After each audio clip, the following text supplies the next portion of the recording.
আমার গ্রামীণ হোমিওপ্যাথির পক্ষ থেকে আপনাদের স্বাগত। আশা করি সকলে ভালো আছেন।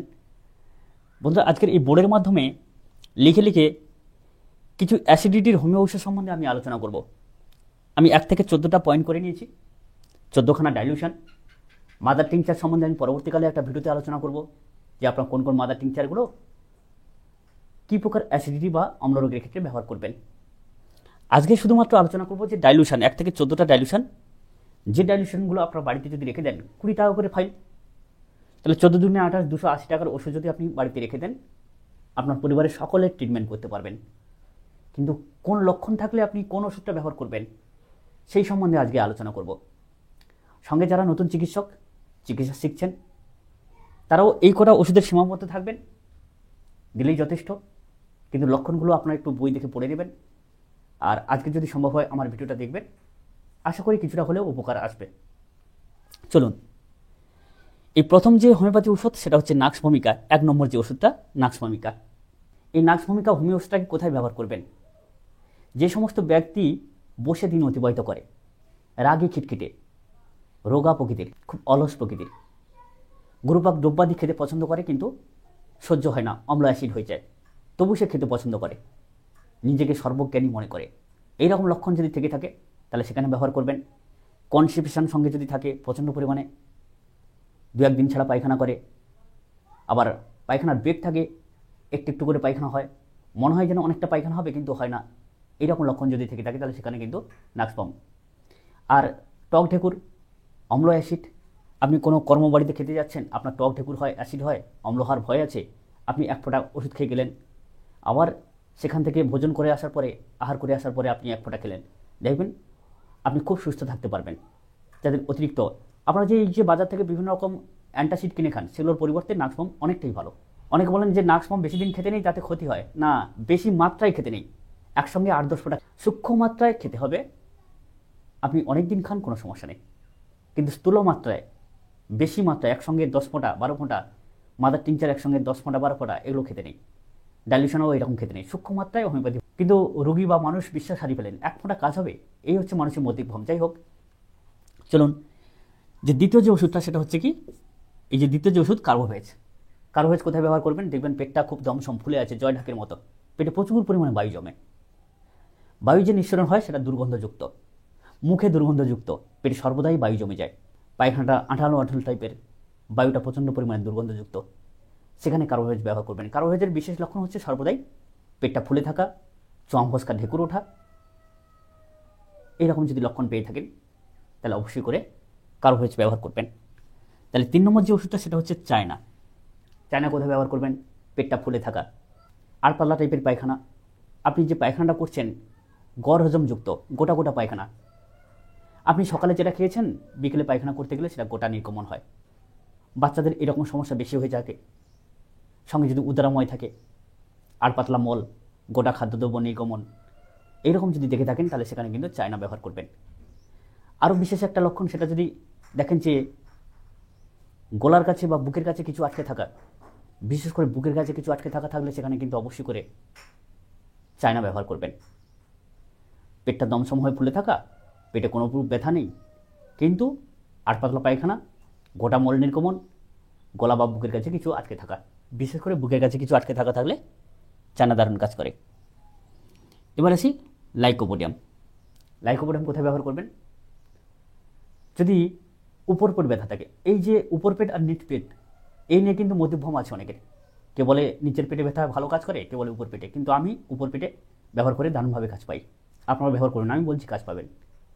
লাইকোপোডিয়াম বিকেল 4টে থেকে রাত্রি 8টা পর্যন্ত রোগ লক্ষণের বৃদ্ধি, বিশেষ করে গ্যাস অ্যাসিডের ক্ষেত্রে। যদি বিকেল 4টে থেকে রাত্রি 8টা পর্যন্ত গ্যাস অ্যাসিডের প্রবণতা বৃদ্ধি পায় ঘুম থেকে ওঠার পরে, সেখানে লাইকোপোডিয়াম। গড় হজম পায়খানা, অজীর্ণ পায়খানা, পেটটা যেন অনেক গরম, পাকস্থলীটা খুব গরম ভাব, এইরকম প্রচণ্ড পরিমাণ টক ঠেকুর, এবং নাক্সের মতো এরকম পায়খানার বেগ আছে কিন্তু খুলে পায়খানা হয় না, ঝেড়ে পায়খানা হয় না, মলত্যাগ হয় না, সেখানে কিন্তু লাইকোপোডিয়াম দারুণ কাজ করে। লাইকোপোডিয়ামের ম্যাজিক লক্ষণ বিকেল 4টে থেকে রাত্রি 8টার মতো রোগ লক্ষণের বৃদ্ধি, উপর পেটে ব্যথা, বায়ু জমা, সেখানে কিন্তু লাইকোপোডিয়াম মন্ত্রবোধ কাজ করে। এবার আসি 5 নম্বর স্টেনাম মেটালিকাম। স্টেনাম মেটালিকাম আপনি অনেক ওষুধ খেয়েছেন, বৈকার হলে আপনার গলার কাছে কিছু একটা আটকে থাকে, টক ঢেকুর হয়। বহু ওষুধ খেয়েছেন কিন্তু কোনোভাবেই আপনি উপশম পাচ্ছেন না, সেখানে স্টেনা মেটালিকামকে 30% একবার ব্যবহার করে দেখবেন, অবশ্যই করে কাজ পাবেন। এরপরে আসি রোবিনিয়া। রোবিনিয়া কোথায় ব্যবহার করবেন দেখবেন, যদি গ্যাস অ্যাসিডের সঙ্গে বুকে ব্যথা থাকে, টক ঢেকুর, অম্লযুক্ত অম্ল উদ্গার, অম্ল 2-1 বার বমি করা, সঙ্গে যদি বুকে ব্যথা থাকে, অনেকের অম্লর সঙ্গে বুকে ব্যথা থাকলে কমতে চায় না, অনেক ওষুধ খেয়েছেন, সেখানে আপনারা আর্নিকা ব্যবহার করেন, অনেকে র্যানানকিউলাস বাল্ব ব্যবহার করেন, এটা কিন্তু সেখানে অ্যাসিডের সঙ্গে থাকলে কোনোভাবেই এই সব ওষুধ কাজ করবে না। রোবিনিয়া ব্যবহার করবেন 6 পোটেন্সি বা 30 পোটেন্সি, দিনে 3-4 বার করে ব্যবহার করবেন, অবশ্যই কাজ পাবেন। Acid sulph. অ্যাসিড সালফ কোথায় ব্যবহার করবেন দেখবেন, দাঁত টোকে থাকা, জিভ টোকে থাকা, মুখ টোকে থাকা, বিশেষ করে দাঁত টোকে যাওয়া, দাঁত থেকে যেন টক জল বার হচ্ছে, এরকম যদি লক্ষণ থেকে থাকে তাহলে সেখানে কিন্তু অ্যাসিড সালফ মন্ত্রপথ কাজ করে। ফেরাম সালফ। ফেরাম সালফ কোথায় ব্যবহার করবেন, যে ঢেকুরের সঙ্গে ভাত টাত সব বেরিয়ে আসছে, এক মুখ করে ঢেকুর আপনি আহার করেছেন, সেটা অম্ল হয়ে গিয়ে অ্যাসিড হয়ে গিয়ে ঢেকুর চলে এলো, সেই ঢেকুরের সঙ্গে দেখবেন আপনি যে আহার করেছিলেন সেই সব আহারীয় দ্রব্য বেরিয়ে চলে আসে, সেখানে কিন্তু ফেরাম সালফ দারুণভাবে কাজ করে, আপনার সেখানে ফেরাম সালফ ব্যবহার করবেন। এবারে আসি ন্যাট্রাম ফস। এই ন্যাট্রাম ফস কোথায় ব্যবহার করবেন, বায়োকেমিকে যে কোনো অ্যাসিডের ক্ষেত্রে ব্যবহার করা হয় ন্যাট্রাম ফসকে, যেহেতু আজকে ডাইলিউশন হিসেবে ব্যবহার করা হচ্ছে বা আলোচনা করা হচ্ছে, আপনার যে কোনো অ্যাসিডের ক্ষেত্রে ন্যাট্রাম ফসকে ব্যবহার করবেন।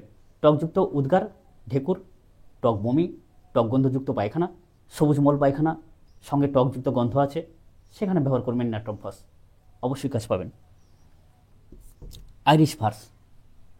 পেটটা জ্বালা জ্বালা, পাকস্থলী জ্বালা জ্বালা, পাকস্থলী অসম্ভব জ্বালা, কিছু তরল পদার্থ খেলেই সঙ্গে সঙ্গে বমি করে, সঙ্গে জ্বালাযুক্ত বমি, পাকস্থলীর অগ্র করার কাছে জ্বালা, সেখানেও ব্যবহার করবেন আইরিশ ভার্স। হিপাস সালফার কোথায় ব্যবহার করবেন, আপনি বেছে গুছে খেলেও আপনার গ্যাস অ্যাসিড হয়ে যায়, টক ঢেকুর ওঠে, আপনি নানান ওষুধ খেয়েছেন, কাজ হচ্ছে না, সঙ্গে দেখবেন চায়নার মতো গোটা খাবার দ্রব্য পায়খানার সঙ্গে নির্গমন হয়, ঠিকমতো হজম হয় না, পেটটা শক্ত টাইপের এরকম হয়, সঙ্গে টক ঢেকুর। হিপাস সালফারের বিশেষ লক্ষণ, বেছে গুছে খান তবু অ্যাসিড হয়ে যায়, অম্ল হয়ে যায়, সেখানে হিপাস সালফার দারুণ কাজ করে, বিশেষ করে শীতকাতর ব্যক্তি হলে, মানে খুব সামান্য ঠান্ডাতেই ঠান্ডা অনুভব করে, পাখার বাতাস সহ্য হয় না, সামান্য শীতল বাতাস সহ্য হয় না, সেখানে কিন্তু এইরূপ ব্যক্তির ক্ষেত্রে মন্ত্রপথ কাজ করে। এবার আসি অ্যাসিড ল্যাকটিক। অ্যাসিড ল্যাকটিক কোথায় কাজ করে, পাকস্থলী থেকে গলা বুক পর্যন্ত জ্বালা, এমনভাবে অ্যাসিড বা অম্ল হচ্ছে টক ঢেকুরের সঙ্গে, পাকস্থলী থেকে গলা পর্যন্ত অম্লনলীটা জ্বালা পড়ছে, সেখানে অ্যাসিড ল্যাকটিক। Mac carb. এই ম্যাক কার্ব কোথায় ব্যবহার করবেন, ম্যাক কার্ব দেখবেন যে রুটি, পায়েস, আর পিঠে, এই সমস্ত দ্রব্য তার পেটে কোনোভাবেই সহ্য হয় না, এই যে আটার রুটি খেলে অনেকে পেটে একদম সহ্য হয় না, অম্ল হয়ে যায়, ভয় খায় না, বিশেষ করে বৃদ্ধ ব্যক্তিদের ক্ষেত্রে ম্যাক কার্ব আরও মন্ত্রপথ কাজ করে। সালফার। সালফার কোথায় ব্যবহার করবেন, সালফার অজীর্ণ ব্যক্তি, রোগা, অপরিষ্কারচ্ছন্ন ব্যক্তি, সবসময় অ্যাসিড রোগে ভোগেন, অম্ল রোগে ভোগেন, অনেক ওষুধ খাচ্ছেন, ঠিকমতো কাজ হচ্ছে না, গড় হজম, পেট জ্বালা জ্বালা ভাব, কোনো ওষুধের ঠিকমতো স্থায়ী কাজ হয় না, এটা একটা অ্যান্টিসেপ্টিক ঔষধ,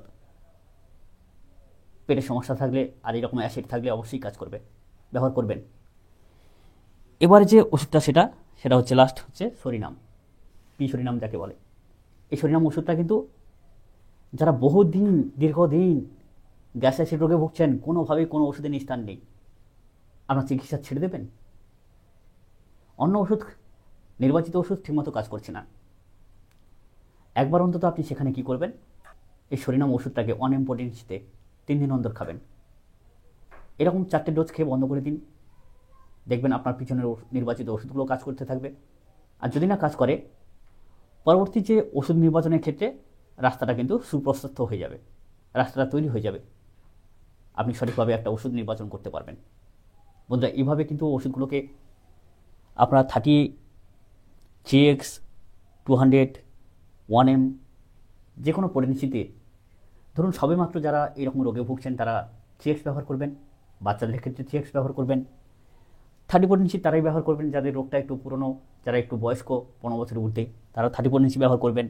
200 পোটেন্সি তারাই ব্যবহার করবেন যারা অধিক দিন যাবৎ হোমিওপ্যাথি খেতে পছন্দ করেন, খাচ্ছেন, আস্তে আস্তে একটু শক্তি বর্ধিত করতে হবে, বা কিছুদিন আপনি 30 খেয়েছেন, পরবর্তী ওষুধ হিসেবে 200 খাবেন। 1M কারা খাবেন? আপনার রোগটা সেরেও সারছে না, আপনি অনেকটা উপকৃত হয়েছেন, অতএব শক্তি আপনাকে বর্ধিত করতে হবে। ওষুধ নির্বাচন ঠিক আছে, সেখানে 1M পোটেন্সি ব্যবহার করবেন 2 দিন অন্তর, 3 দিন অন্তর, 1 সপ্তাহ অন্তর। সেটা আপনাকে একটা নির্বাচন করতে হবে যে কোন শক্তি কোথায় ব্যবহার করা উচিত, সেবন করা উচিত। তবুও আমি বলে দিলাম, একটু যদি ভিডিওগুলোকে ফলো করেন বা বাড়িতে একটা এনসি কোষের বই রেখে ফলো করেন, যেহেতু এইসব রোগগুলো কমন রোগ, এগুলো কিন্তু নিজেরা সারিয়ে নিতে পারবেন, কোনো সমস্যা নেই। সবাই ভালো থাকুন, আর ভিডিও ভালো লাগলে তাহলে অবশ্যই করে লাইক করবেন, আর এই লিখে লিখে যে ভিডিওটা করছি কেমন লাগছে আপনাদের জানাবেন একটু, আর বন্ধুদের মধ্যে বেশি করে শেয়ার করুন। চলে বন্ধুরা, ভালো থাকুন, সুস্থ থাকুন, নমস্কার।